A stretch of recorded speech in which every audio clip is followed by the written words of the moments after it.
They trade stories, a group of elderly persons reliving their glory days, remembering the years when they shaped young minds in classrooms.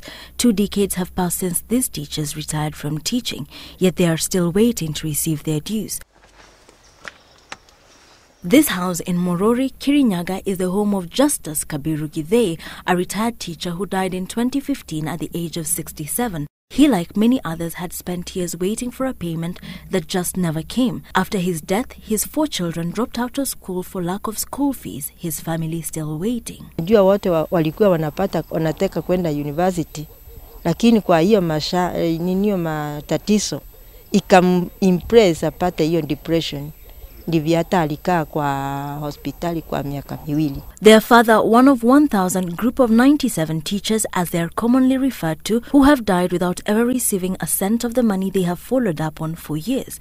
The ex-teachers, through the Retired Teachers of 1997 group, sued TSC in 2006, claiming unpaid lump sum salary increment and accrued pension from July 1997. The teachers won the case before Nakuru High Court Judge David Maraga, who ruled that all retired teachers covered by the agreement dated October 11, 1997, between the TSC and NUT are entitled to their retirement benefits based on the entire salary increment contained in that agreement. A ruling and an order was made. We won the case, and the Teacher Service Commission was asked to pay the teachers. Attempts by the teacher's employer to appeal the judgment were thwarted by a 3-judge bench.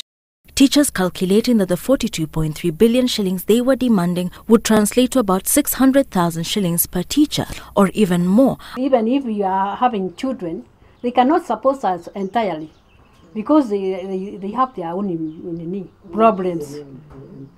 Even if they are trying to help us, but they cannot afford. We cannot rely on them. Almost a decade and numerous court cases later, the money is yet to get to the teachers' accounts. Government agencies charged with the duty of handing over their dues, shifting the blame every now and again. The payment row, now a game of back and forth between the TSC, the Attorney General's Office, the Director of Pensions and the Controller of Budget. The TSC, however, seeking to absolve itself from blame, saying it is processing the claim systematically. On Tuesday, the teachers are due in court once again to chart the progress made so far in the payment process and hoping that finally their plight will be heard. However, hundreds of members are old and ailing, their hopes fading fast. Our hearts are tied. We are old people, men and women.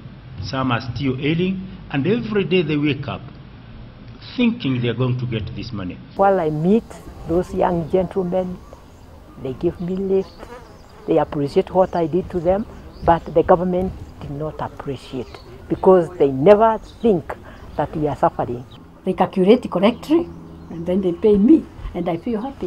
Asking to finally be given the money they have earned. Wilkis Anyabwa, Monday Special.